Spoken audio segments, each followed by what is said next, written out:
Hola, Feliz Cinco de Mayo. Bienvenidos, mis fanáticos de los Wolverines. ¿Cómo estás? Yo soy Jarod Ivins con... ¡Qué bueno contigo! This is Protect the Den. Produced in Orem, Utah, and found on YouTube, Twitter, and all podcast locations. Cortez skipping it to De Los Santos, who just hit one from there and connect. Here are your hosts, Jarod Ivins and Brice Larson.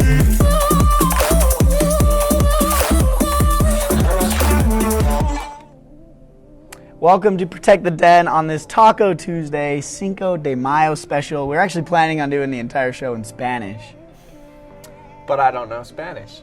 And what I learned, we just learned from our technical director and executive producer, Joe, who told us everything. I do know how to order my food, though, at Don Rafa in Spanish.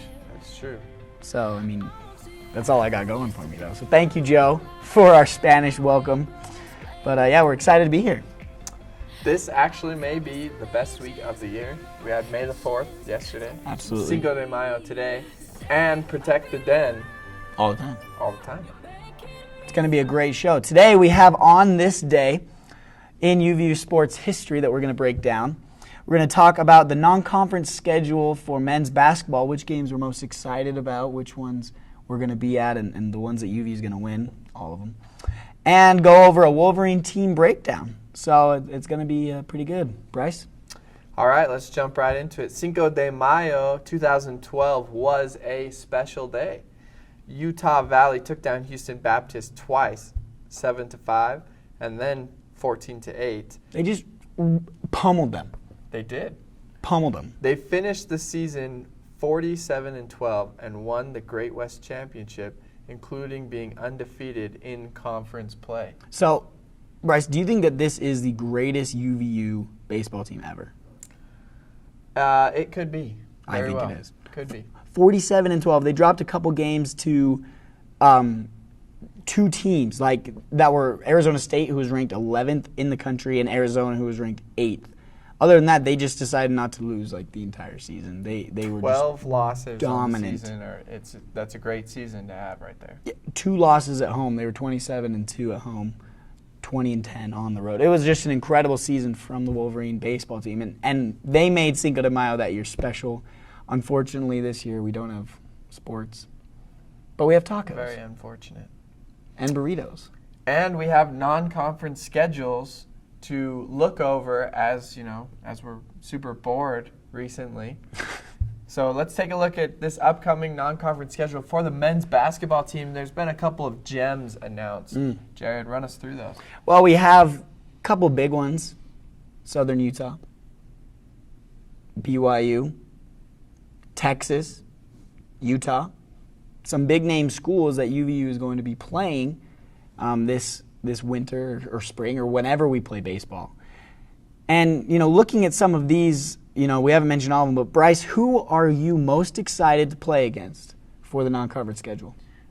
This basketball non-conference schedule is actually shaping up to be a great one. Personally, I really like the game at Utah. Really? That's what I was going to go with as well. Let's hear it. At Utah is a big game, I think. Now, obviously, I think Texas is going to be the best team on the non-conference schedule for next season.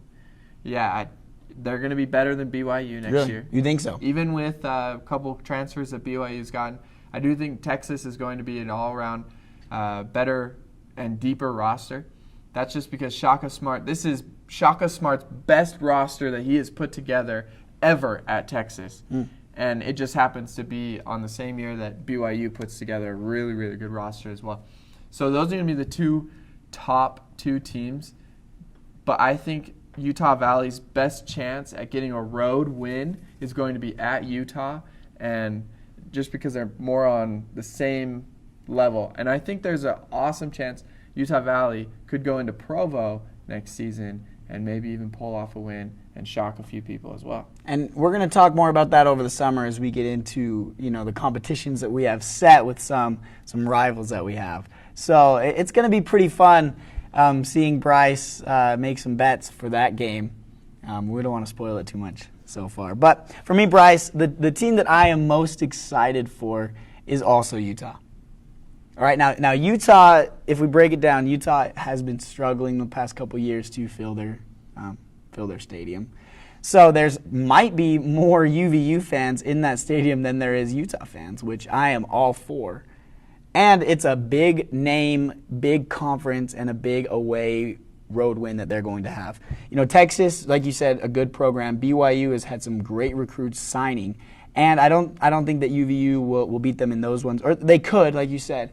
But Utah, I think they're going to beat them and show some authority in that road win. And I'm excited to go in and to beat the running Utes. You know, I've grown up my entire life hating Utah. That's how, you know, I will always be. That's how I've been. And I'm excited for UVU to go on the road and throw it down on them. Yeah, and there's always a chance Utah Valley goes into Austin and upsets the Longhorns. Yeah. Who knows? Even though that this roster for the Longhorns is going to be one of the best ones for Shaka Smart and that squad down there in Austin, it's also true that they are going to be able to go there. They're going to play a great game, and who knows, maybe even Protect the Den will be in Austin next winter. It definitely will be.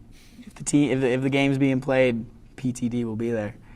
Brice, you know, in the next couple of weeks, we're going to break down each team for UVU for the upcoming year. We're going to cover everything: players, teams, the away foes, with some specials there. We're going to start with the fall sports, go through the spring and winter as well. But looking forward to that breakdown, which team are you most excited to break down and to look into? I am really excited about this softball team led by Stacey Mae Johnson.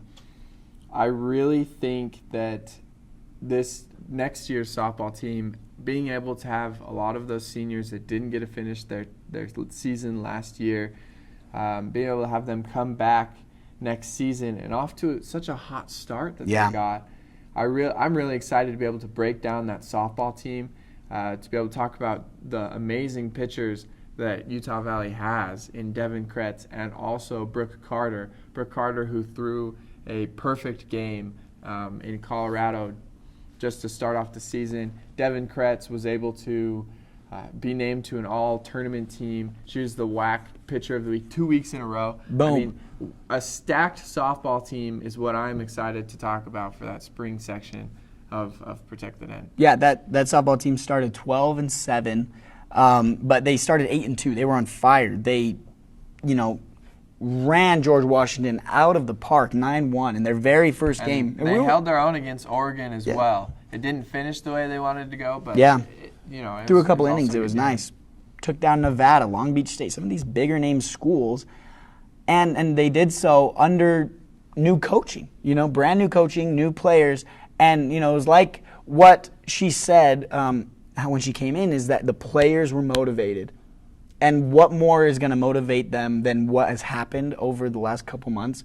Cut their season short, cut some of their careers at UVU short. They're excited and ready to go out and play, and they're going to get it done. They're going to throw a whomping down. For me, I am really excited to break down this women's volleyball team. We spoke with Matt Biamonte a couple weeks ago on Protect the Den, and he was saying the goals and potential that the women's volleyball team has and how they're really going to turn some heads, that they're probably one of the best teams that UVU has in athletics right now, and I agree wholeheartedly with them. Yeah, and Kasna Terawiti has the ability to become the best UVU volleyball player ever. That's straight from the mouth of Matt Biamonte himself. Yeah, and I totally agree with that. It's going to happen. You know, UVU's got some great teams, and it's going to be fun to break those down as we go forward. Be able to look more inside the rosters and the game plans and the minds behind these sports and what they do. But it's going to be really fun just to see how it all plays out. You know, that vengeance for, you know, winning and how magic is going to happen at the Den. We are grateful that you have joined us today on Protect the Den here in Orem, Utah at the UCCU Center. We hope that you are home. We hope that you are safe and that you are doing okay. Stay tuned for these upcoming weeks. They are going to be some of the greatest Protect the Den episodes you have seen so far. Yeah. Please go get tacos. It's Taco Tuesday. It's Cinco de Mayo, man. That's all I can think about right now.